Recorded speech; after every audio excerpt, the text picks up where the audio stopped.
साथियों, प्यारे बच्चों,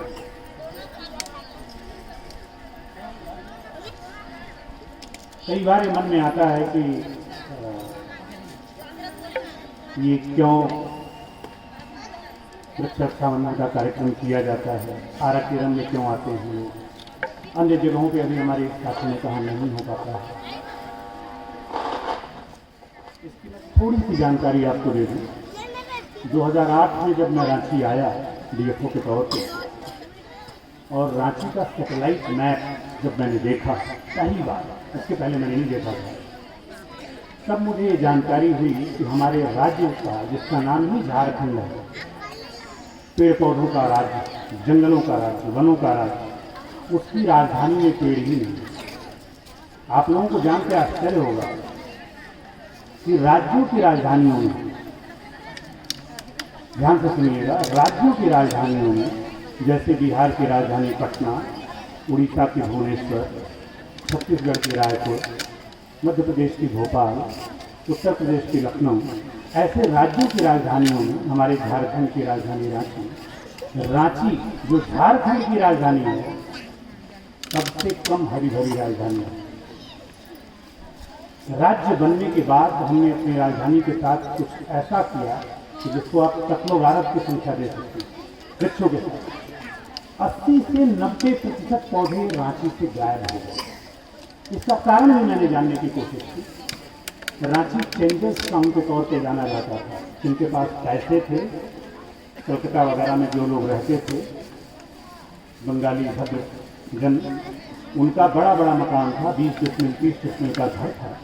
5-10 डिसमिल में उन्होंने अपना घर बनाया था, गर्मियों में आके यहाँ रहते थे।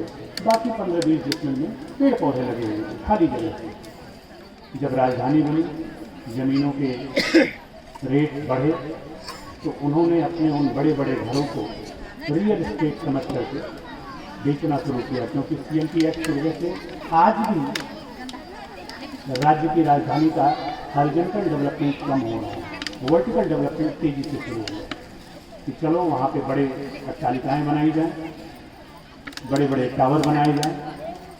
ऐसा करने से जो रहती ज़मीन जो थी, जो चेंजर्स के अपने बड़े बड़े बंगलों थे, वो सब खत्म हो गए, हरियाली वहाँ के सीमित हुई। राजधानी बनने की वजह से बहुत सारे कार्यालय खुले, भारत सरकार के, राज्य सरकार के। अगर आप सैटेलाइट मैप देखें तो आज का जो सदर हॉस्पिटल है बिल्कुल हरा दिखता है 2004 के पहले, और आज हरियाली गायब है। बिल्कुल किराएदार के बगल की मैं बात बोल रहा हूँ। आज वहाँ क्या दिखती है? 8 तल्ले की बिल्डिंग पूरे शीशे से ढकी हुई है। ठीक है, हॉस्पिटल चाहिए हमें, मैं बता रहा हूँ वो होता कैसे, चीज़ें बदलती कैसे हैं। तो सारे जो सरकारी बड़े बड़े कार्यालय थे, उनके पास जमीन थी, जिला स्कूल, अच्छे खासे पेड़ थे, आज वो भी खत्म हो गए। मैं रांची के हृदय स्थल की बात कर रहा हूँ, तो वहाँ के पेड़ खत्म हुए। लोगों की गाड़ियों को पार्किंग चाहिए थी, तो सड़क के किनारे जो पेड़ थे वो पेड़ खत्म हुए। नागरिक सुविधाएं देने के लिए जो कहीं थोड़ा बहुत और कोचे में 2-4-10 पेड़ थे, उनको भी काट करके वहाँ भी घेर करके पेविंग कर दी गई। कहने का मतलब यह है कि रांची आज देश के राज्य की, तमाम राज्यों की राजधानियों में सबसे कम हरी राजधानी है। ये मुझे 2008 में पता चला। जब पता चला तो ये भी जानने की कोशिश की कि रांची से सटे नेचुरल फॉरेस्ट कहाँ है।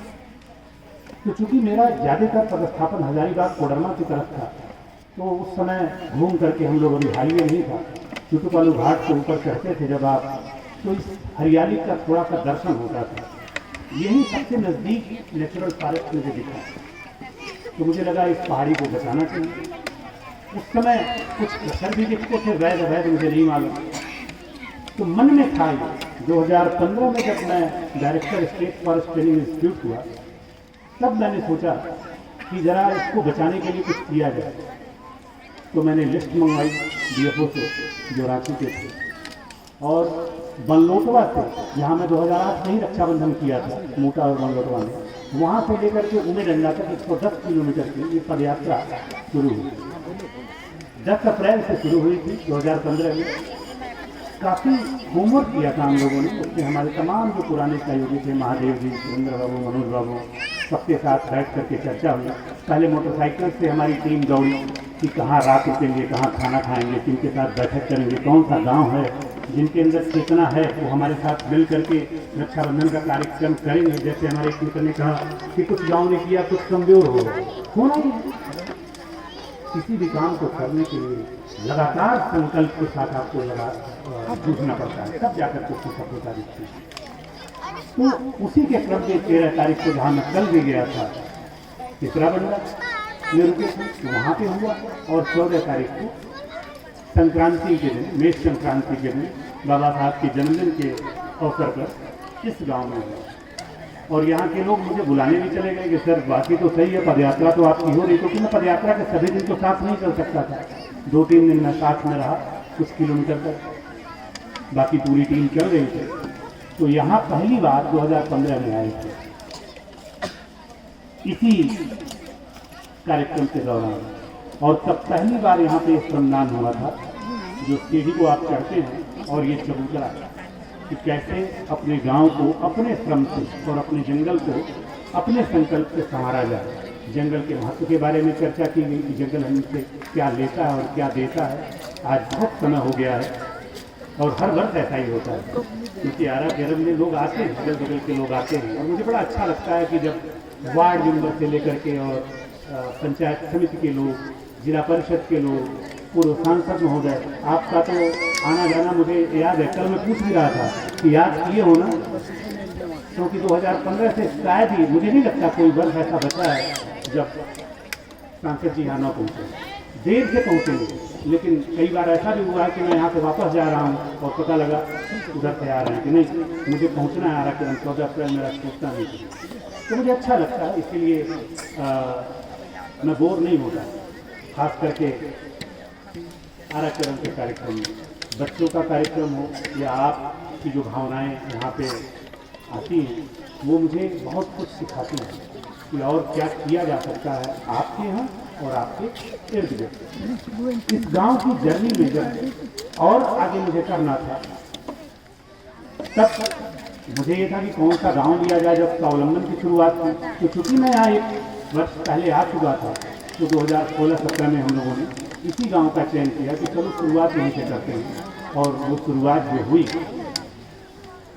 मैं कह सकता हूँ आज कि शायद उन विषयों की जानकारी न ब्यूरोक्रेसी में किसी को है, न गैर सरकारी संस्थाओं में काम करने वालों को है, क्योंकि हम काम करते हैं सेक्टरल अप्रोच में। जो पर्यावरण में काम करता है वो पर्यावरण की बात करता है, जो स्वास्थ्य की बात करता है वो स्वास्थ्य की बात करता है, जो शिक्षा के नजरिए से चीज़ों को देखता है वो सोचता है बस इसी से सब कुछ होना है, जो पानी वाला है वो पानी की सोचता है। यहाँ तक कि इंजीनियर साहब जो रोड बनाते हैं वो भी सोचते हैं विकास का पहिया हमारे ऊपर चल के जाता है गाँव पर, और सबको लगता है मैं ही महत्वपूर्ण हूँ, मुझे दूसरे की जरूरत नहीं है। मुझे ऐसा लगा कि अगर ऐसा है तो 75 वर्षों में या तब 70 वर्षों में 6.5 लाख गाँव में से सरकारी प्रयास से किसी गाँव की सूरत बदलती क्यों नहीं है। और मैं उसी सिस्टम का अंग था, क्योंकि पहले थोड़ा सा अनुभव हो चुका था। कोडरमा में मेरा एक गांव 2006-07 में ही इस तरह हो गया था। इस गांव के लोगों को बताया तो उनको विश्वास ही नहीं हुआ। 15-16 दिन बाद ये धीरे से 2 गाड़ी रिजर्व किए और हमारे कोडरमा वाले गांव देखने चले गए। जब हजारीबाग क्रॉस कर रहे थे तब मुझे बोला कि सर कौन सा गांव आप बताए थे, कैसे जाएंगे वहाँ। तो मैंने कहा मुझे टेस्ट करने जा रहे हैं। तो बात तो वही थी, लेकिन बोलते कैसे कि हाँ आपको टेस्ट करने जा रहे हैं। यहाँ गोप जी हैं, बाबूराम गोप जी, कहाँ हैं? हाथ उठाएंगे जरा बाबूराम जी, इधर है। हाँ, बाबूराम जी बोलने में तेज हैं। बाबूराम जी बोले नहीं सर टेस्ट करने नहीं, सोचे जरा आपका गांव देख आए, आप बहुत अच्छी बात करते हैं। जब पहुँचे वहाँ और वहाँ से वापस हुए, मैं कार्यालय में बैठा था, शाम के 6 बज रहे थे और ये 270 किलोमीटर यहाँ से दूर मेरे गाँव से निकल रहे हैं, जिस गाँव में मुझे पहली बार सफलता मिली थी। तो इनकी भाषा जो है मुझे अभी भी याद है। सर हम लोग कोढ़िया हैं। मैंने कहा कैसा लगा? कैसे हम कोढ़िया हैं? अगर सिर्फ जंगल का आदमी कर सकता है तो हम लोग तो राजधानी के बगल के गाँव हैं, हम क्यों नहीं कर सकते? ये होता है सीइंग इज बिलीविंग। जब आप देखते हैं तो आपको प्रेरणा मिलती है। वो छोटा सा मेरा 40 घर का गाँव है, कुछ भी नहीं था वहाँ मैं जब यहाँ तो आपके गांव की दहलीज तक मैं गाड़ी से आता हूँ, आपको आश्चर्य होगा उस गांव में जाने के लिए मुझे 7 किलोमीटर एक तरफ पैदल चलना पड़ता था। यानी एक बार उस गांव को जाने में मुझे 14 किलोमीटर पैदल चलना पड़ता था, तब मेरी 1 मिनट होती और अब मैं 293 बार जा चुका हूँ। शुरू के 50 बार मैं पैदल जाता था, बाद में मोटरसाइकिल जाने लायक बना और अब तो खैर नरेगा से रोड 2007 में बनाई थी, आज भी वो कच्ची रोड है और अब तो कई लोग यहाँ के जा चुके हैं। आप होंडा सिटी भी लेकर के 90 की स्पीड से जा सकते हैं। कच्ची रोड 2007 की बनी हुई और आज 2023, 16 साल बाद। अक्सर मुझे लगता है, इसलिए मैं कहता हूँ जब काम ईमानदारी से होता है तो पैसा खर्च ही नहीं होता और बेईमानी से हो तो किसी को होता ही नहीं। वरना ऐसा संभव है कि कच्ची रोड 16 साल तक वैसी हो। उस समय हमारे सांसद पूर्व मुख्यमंत्री माननीय मरांडी जी हुआ करते थे, आज भी मिलते हैं किसी रोड की याद करते हैं, कहते हैं सिद्धार्थ वो रोड आज भी वैसी है। गांव वाले जब भी हम पूछते थे कि इसको पक्की बना दिया जाए, गांव वाले कहते नहीं सर इसको ऐसे ही रहने दिया जाए, पक्की होगी तो हम इसको ठीक कैसे करेंगे, फिर आपका बजट आएगा। ये रोड हम लोग सिर्फ बारिश के बाद 3 दिन अनुसंधान करते हैं और फिर वैसी हो जाती है। कल्पना करें 7 किलोमीटर रोड।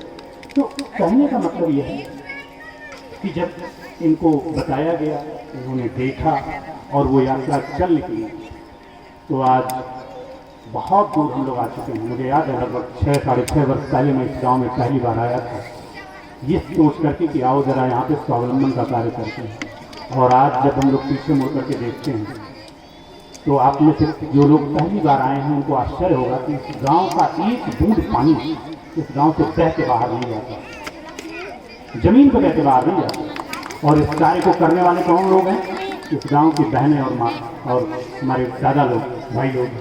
एक बूंद पानी पूरा लगभग 60-70 एकड़ का जो ताण है यहाँ का, सबको कंबंड से आच्छादित किया जा चुका है। जो दोम के खेत हैं, ये गांव बहुत बड़ा नहीं है, बसा हुआ गांव है जो रुक्का डैम का, तो यहाँ जमीन कम है। जो खेत हैं सबकी मेड़बंदी, जो पहाड़ है, पहाड़ में जितने भी नाले हैं उसमें 700 लूज बोल्डर चेक डैम श्रमदान से। जब पूरा चेक डैम बन रहा था तो मैं अपने इंजीनियर को ले आया, तो मैं ग्रामीण विकास में था, मैं अपने इंजीनियर को ले आया, मैंने कहा जरा बताओ अगर तुम लोग इसका एस्टिमेट बनाओगे तो कैसे बनाओगे? कहा सर अगर आप बनवाएंगे तो 3 करोड़ का बनाएंगे, हम लोग बनाते तो 8 करोड़ का बनाते। हम कहे कैसे 3 करोड़ को 8 करोड़ कैसे करते? कहा सर ये जो पत्थरवा तोड़ रहे हैं ना, तो हम उसको ड्रेसिंग का भी तो चार्ज देते। मतलब समझ रहे हैं, अपने करके बनाया और 8 करोड़ रुपए का मात्र 75 जब सभी राज्य के सभी लोग, जब जनरल इलेक्शन होता है तो जिला और उसके नीचे के पदाधिकारी तो बिजी हो जाते हैं चुनाव कराने में, और हम लोग अब जो थोड़े से वरिष्ठ हो गए हैं, हम लोग सचिवालय में हमको कोई काम नहीं होता, क्योंकि पूरी की पूरी जो प्रजातांत्रिक व्यवस्था है, पॉलिटिकल एग्जीक्यूटिव है, वो सब चुनाव में व्यस्त हो जाते हैं। तो 2019 का जो जनरल इलेक्शन था, उस इलेक्शन में हम लोग सोचे कोई काम नहीं है तो चलो इस गांव में यही काम करते हैं। हम लोगों ने 75 दिन श्रमदान किया। उसके पहले इनकी ट्रेनिंग कराई गई, ये अन्ना हजारे के गाँव गए, ये धारेबाड़ी गए, पूरा सीखा वाटर शेड का काम कैसे होता है। और उसके बाद आकर के जब ये कार्य प्रारंभ हुआ तो 75 दिन ये कार्य करने के बाद इन्होंने जो चीज़ खड़ी की उसकी इससे नज़र माननीय प्रधानमंत्री जी तक की चली गई। आप में से बहुत सारे लोगों को शायद नहीं पता होगा, अब वही समय आ रहा है 5 वर्ष पूर्व 5 मई 2018 को माननीय प्रधानमंत्री जी की इस गांव को विजिट हुई थी, एसपीजी रांची पहुंच गई थी, लेकिन इसी कर्नाटक इलेक्शन की वजह से उनकी वो विजिट रद्द हुई और आरा केरल में माननीय प्रधानमंत्री जी की विजिट नहीं हो पाई। और उसकी विजिट भी कैसी हुई थी वो कहानी आप लोगों से तो शेयर किए हैं, अलग है, लेकिन मुझे लगता है कोई बड़ी बात नहीं। माननीय मुख्यमंत्री जी आकर के आपके यहाँ 4.5 घंटे बैठे, मैंने उनसे कहा था कि सर मुख्यमंत्री के तौर पर नहीं आपको ले जाएंगे, एकदम साफ, अगर आप सीखने के लिए आ रहे हैं, समझने के लिए आ रहे हैं, तो उनके बारे में कहीं पता चल गया था। तो क्या नहीं सीखना है। तो मैंने उनका रोज जो व्हाट्सएप में हम लोगों का एक ग्रुप था उसमें उनका अगले दिन का आता था, मैंने मना करा दिया था प्रिंसिपल सेक्रेटरी को बोल करके, उसमें वह निकला था कि मीडिया भी जाके जाना। अब ये सही है कि मुख्यमंत्री जी की विजिट थी, तो लोग बैठने के बाद कई लोगों को पता चला, सब लोग भाग भाग करके आए। कई लोगों ने उनसे शिकायत भी की कि आपने हमें बताया नहीं। हमने कहा पहले ही निर्णय था कि मुख्यमंत्री जी वहाँ जा रहे हैं समझने के लिए। 4.5 घंटे बैठे और जाकर के रांची में जब उन्होंने मीटिंग ली तो एक ही चीज़ उन्होंने कहा कि 35 साल के अपने पब्लिक लाइफ में मैं कितने गांव में गया, मुझे इतने सारे पिटीशन मिल जाते हैं कि मुझे ये दीजिए वो दीजिए। उस गांव में मैं 4.5 घंटे बैठा और मुझे कोई पिटीशन नहीं दिया कि मुझे ये दीजिए। मैंने पूछा भी कि क्या चाहिए, तो लोगों ने कहा सर अब हमको कुछ नहीं। जैसे हम अपने पैरों पे खड़े हो गए वैसे हमारे